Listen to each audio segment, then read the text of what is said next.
Salut les gens, c'est Yorick de Team Boo, j'espère que vous allez bien. Alors aujourd'hui on va faire une petite vidéo sur mon nouveau deck. Le deck que je joue actuellement en tournoi, c'est un deck basé sur, comme vous pouvez le voir, toute l'engine Boo, mais en bleu-rouge. Je sais qu'il se joue aussi en mono-bleu.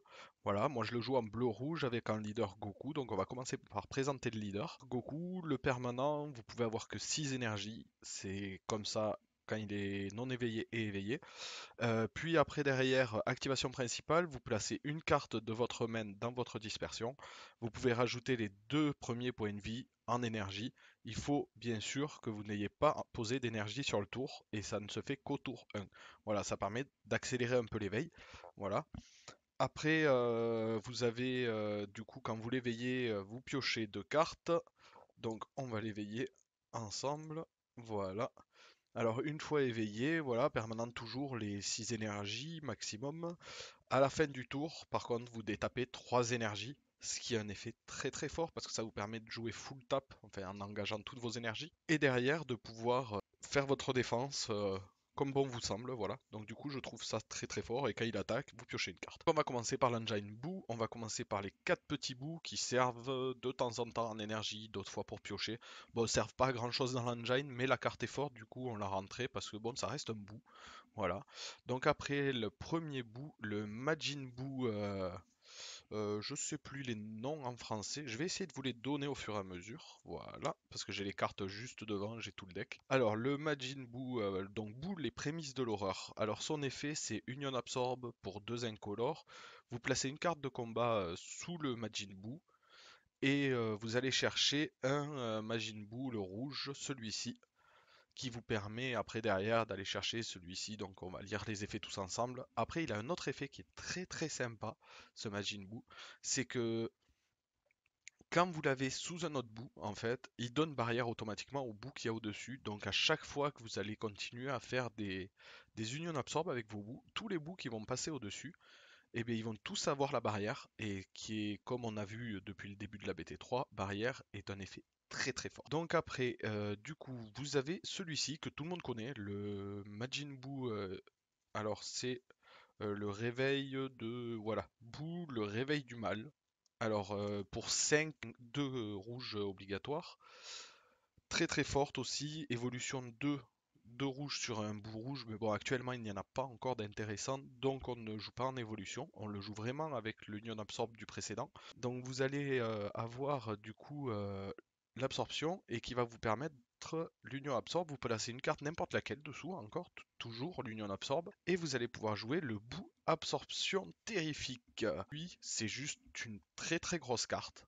Voilà, dans le deck, elle est indispensable. De toute façon, c'est un deck bout, donc forcément, on va essayer de chercher les gros bouts. Du coup, il a évolution 3 rouges et 3 incolores quand même, hein, sur un Gohan. Bon, on le fera jamais. Les trois quarts du temps, on préférera faire absorber un Gohan à un des bouts précédents pour qu'il y ait l'effet, parce que bon, ça coûte beaucoup trop cher, ça arrive beaucoup trop tard. Alors, son activation, il a réplique quand même, 30 000. Et en activation principale, vous pouvez décider de cibler un Gohan qui a sous votre bout, en fait, que vous avez mis préalablement avec l'Union Absorbe, par exemple, ou le Retour Miraculeux, ou la promo. Voilà, la promo, c'est celle-ci, parce que je peux pas vous le mettre étant donné que j'ai pas les packs d'images sur OCTGN, voilà. Donc voilà. Après, du coup, son effet, c'est qu'il peut avoir absolument tous les effets du Gohan du dessous, que ce soit le Gohan Retour Miraculeux ou l'autre. Il prend aussi les autos, il prend tout, voilà. Et il a réplique, donc du coup, ça peut devenir très très fort, ça peut taper très très fort. Et derrière, donc du coup, avec la BT3 qui nous apporte un nouveau bout, un gros bout d'ailleurs, bout le mal ultime éveillé, donc Ex-Evolve pour un bleu. Donc juste pour un bleu, vous pouvez le mettre sur le précédent, par exemple, pour un bleu, et vous défaussez deux cartes de votre main, n'importe lesquelles. Et il faut le faire sur un bout de coup 5 ou plus. Donc vous pouvez aussi bien sûr le faire sur celui-ci si vous avez envie. Bon, moi je vous le déconseille parce que c'est pas très très fort. En fait, l'avantage que vous allez avoir, c'est que celle-là, par exemple, vous allez faire l'absorption et elle va se transformer du coup, celle-ci en celle-ci. Et derrière, vous allez pouvoir faire vos deux attaques puisqu'il la réplique. Et derrière, reposer un bout le mal ultime parce que dans son effet Ex-Evolve, il y a bien écrit qu'il faut le poser sur la carte en mode action. Et du coup, ça devient très très très fort parce que ça vous permet de faire beaucoup d'attaques sur le tour. C'est très fort. Le bout a triple frappe, 30 000, et quand elle évolue, quand cette carte arrive en évoluant, donc auto, en ex-evolve, elle gagne 30 000 de power pour toute la durée du tour. Donc dites-vous que c'est très très fort parce que vous allez pouvoir jouer tous vos bouts à la filée, faire des attaques avec vos bouts et tout, et c'est très très fort. Voilà, moi j'aime bien, j'aime vraiment beaucoup ce genre de combo. Le deck tourne pas trop mal pour l'instant. Premier essai, j'ai fait un tournoi de lancement, 30 joueurs. J'ai fini 5 ou 6ème, je sais plus exactement. 5 ou 6ème, j'ai fait 3 victoires, une défaite, un draw. Donc voilà, je trouve ça raisonnable. Le deck tourne pas trop mal et je le connaissais pas très très bien parce que c'était mon premier essai. Donc j'ai monté le deck, je l'ai essayé directement en tournoi. Mais franchement, il tourne bien. C'est pour ça que j'ai voulu vous le présenter parce que je suis pas là pour vous présenter de la merde non plus. Après, j'ai rajouté 3 Saiyan Kaba parce que faut partir du principe où vous commencez avec 6 PV dans le deck. Donc voilà, je me suis dit que 3 Saiyan Kaba c'était fort parce que ça permet de s'éveiller très vite. Donc si vous avez de la chance, vous avez une énergie rouge qui sort au tour 1 par exemple sur les deux énergies parce que c'est complètement aléatoire, vous pouvez vous retrouver avec à vous éveiller tour 1 voire tour 2 en fonction de comment tourne votre deck. Donc je trouve ça très très très fort. Et du coup vous avez vu que ici vous avez une nouvelle carte qui vient d'apparaître. J'avais oublié de l'afficher sur l'écran, je sais pas pourquoi. Ça c'est aussi ma deuxième condition d'éveil du deck pour m'éveiller très vite. C'est le No Openings Son Goku qui permet durant votre tour, à la fin de la bataille, quand vous l'avez utilisé en combo en fait, elle me permet de prendre un de ses points de vie et de le rajouter à sa main. Donc voilà, c'est aussi une des conditions d'éveil. Donc ça me fait 5 cartes pour m'enlever 2 points de vie dans le deck. Donc c'est assez rapide en général, on y arrive assez facilement. Je m'éveille la plupart du temps tour 2, voire tour 1. Voilà, si j'ai pas commencé tour 1, ça m'arrive souvent de m'éveiller. Donc non, je trouve ça très très fort. Pride and Justice Topo en français, Topo, je sais même plus, la fierté de la justice, voilà, en français. Donc c'est un contre-attaque qui annule une attaque. Donc voilà, c'est déjà très fort. Pour 4 dans 2 rouges, 20 000 de power. Il vient sur le terrain quand vous annulez l'attaque, bien sûr, parce que du coup c'est fort. Et si un des deux leaders est éveillé, donc ou à 15 000 puissance ou plus, en fait, vous réduisez le coût d'énergie de topo de 2. Donc voilà, je trouve la carte très très forte parce que déjà on s'éveille très rapidement. On est souvent à 4 PV, donc du coup on s'éveille vite. Et vu qu'à chaque fin de tour vous allez désengager 3 énergies, vous allez pouvoir récupérer par exemple 2 énergies rouges, une énergie bleue ou qu'importe.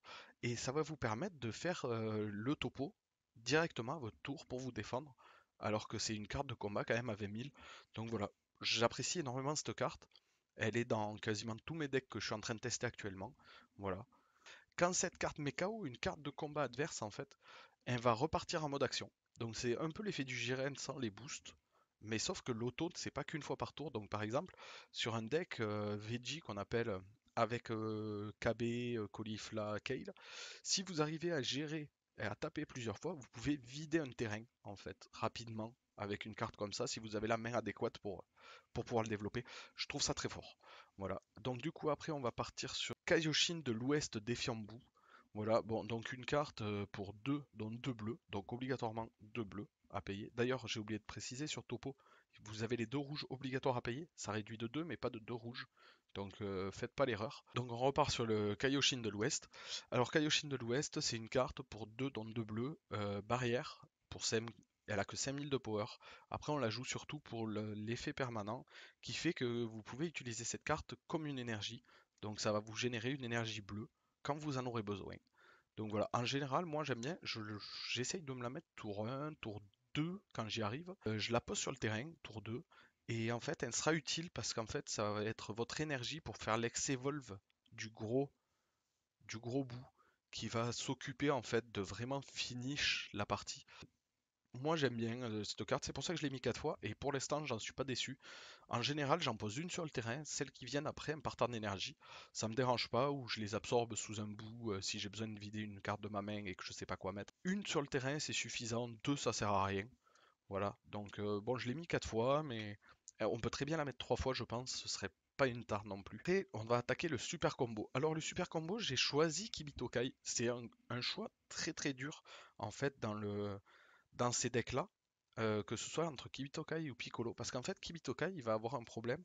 C'est qu'au niveau défensif, il n'aura pas le même impact qu'un Piccolo. Dans le sens où le Piccolo, vous êtes sûr de pouvoir piocher votre carte et du coup continuer à vous défendre sur une grosse phase de bourre adverse où l'adversaire essaie de vous achever par exemple. Alors que le Kibitokai, des fois, ne vous fera pas piocher parce que l'adversaire aura encore des cartes de combo dans sa zone de combat. Moi, je préfère le Kibitokai parce qu'en général, je l'utilise énormément en attaque et de temps en temps en défense. Après, en défense, ça reste une bonne carte parce que si l'adversaire, par exemple, utilise qu'une carte en combo sur sa carte, c'est quand même fort. Ça fait l'effet d'un Jaco. Ça coûte 0, ça donne les 10 000 de power et vous piochez une carte. Donc voilà, par exemple, sur les decks Grand Singe, enfin, Gorille, sur les decks gorilles, mais qui ne jouent pas sur la marche des grands singes, qui jouent plus sur Celipa et Thomas. Et le Kibitokai va être très très fort parce que ça permettra de remonter les Thomas ou Celipa grands singes dans la main de l'adversaire. Et l'adversaire du coup ne pourra pas faire ses evolves et vous allez lui faire perdre des tours. Donc voilà, je trouve la carte très intéressante. Pour l'instant, je reste sur 4 Kibitokai. Va falloir que je... De toute façon, je le modifierai sûrement au fur et à mesure de la BT3. Mais voilà, pour l'instant, le Kibitokai est prioritaire pour moi. Je la trouve un peu plus forte. Derrière, vous avez la correction de Whist. Bon, grand classique, negate pour un bleu, vous dégagez une énergie. Donc voilà, classique qui est toujours aussi fort, voilà, que j'ai mis parce que voilà, avec le leader actuel qui est Goku SSJ3, ben, la carte reste très très forte. Donc voilà. Derrière, j'ai mis 3 Senzubin. Alors voilà, ça c'était mon choix. J'ai préféré en mettre que 3. Les Senzu, vous allez surtout les utiliser dans ce deck en agressif. Parce qu'en défense, vous avez assez de défense quand même dans le deck, je trouve. Surtout que le deck est censé essayer d'aller vite. Donc souvent, je m'en sers en agressif pour récupérer des énergies, pour essayer de récupérer des énergies et de faire que mon tour soit encore plus gros. Et des fois ça marche, bon des fois on attend un peu les Senzu. C'est pour ça que j'hésite actuellement à changer, à passer de 3 Senzu et 4 Kai de l'Ouest, parce que vraiment j'hésite à passer ici du coup les Kai à 3 et les Senzu à 4, parce qu'il y a des fois où je l'ai attendu le Senzu et qu'il n'est pas venu et que quand on pioche 3-4 cartes sur un tour et que avec un Senzu, j'aurais peut-être gagné. C'est l'une de mes défaites justement. C'est assez rageant, donc je pense que voilà, à voir. À voir du coup. Après du coup, derrière, vous avez le retour miraculeux de Gohan. Donc très très forte cette carte aussi, et j'hésite encore à la passer à 4 aussi. Je sais pas encore quoi enlever pour la faire passer à 4. C'est Gohan Retour Miraculeux, 25 000 de power pour 6 dont 2 rouges. Double frappe, le permanent c'est que si vous avez 4 cartes ou moins en main en la comptant, et bien vous pouvez la jouer pour 4 de moins, donc de pour 2 rouges.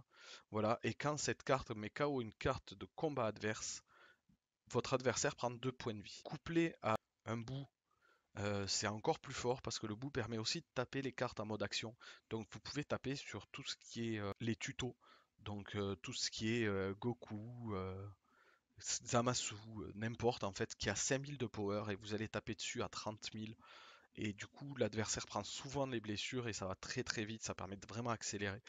Donc voilà, ce Gohan obligatoire, j'hésite à le passer à 4, mais je sais pas ce que je pourrais enlever. Prochaine carte, c'est le Ability Unleash, donc Ultimate Gohan Capacité Libérée. C'est donc cette carte que je vous ai montré au début, qui sert aussi à absorber dans le bout, parce que son effet est quand même pas trop mal. Je l'aime bien cette carte. Elle va malheureusement souvent en énergie rouge quand j'ai pas le choix. Et la carte est forte parce que pour 3, elle vous permet de taper, de choisir de donner double frappe ou de piocher. Donc je trouve ça fort. Et que derrière, quand elle est sous le bout gagne aussi l'auto de la carte.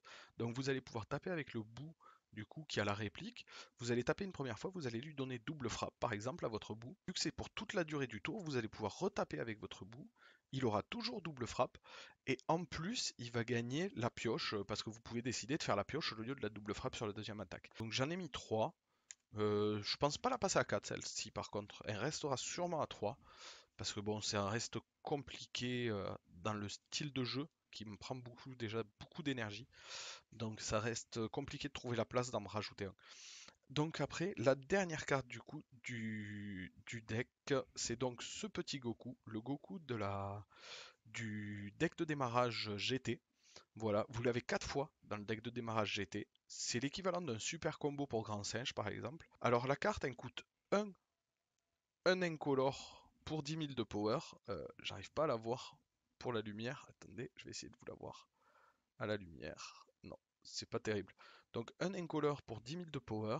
Et cette carte, quand vous l'utilisez en combo, vous piochez une carte. Donc c'est quasiment l'équivalent d'un super combo. Vous allez payer un. Mais du coup, on continue à user et à abuser de l'effet de SSJ3 qui permet de détaper 3 énergies. Du coup, vous allez pouvoir combo en défense et piocher une carte et faire avancer votre jeu. Donc voilà, donc c'était tout pour moi. J'espère que le deck vous aura plu. N'hésitez pas à vous abonner, à lâcher des petits pouces bleus, des smiles, des commentaires. Faites-vous plaisir. Voilà, ça me fait énormément plaisir. On est de plus en plus nombreux, surtout vous êtes de plus en plus nombreux à suivre ma chaîne. Donc encore merci à tous et à bientôt.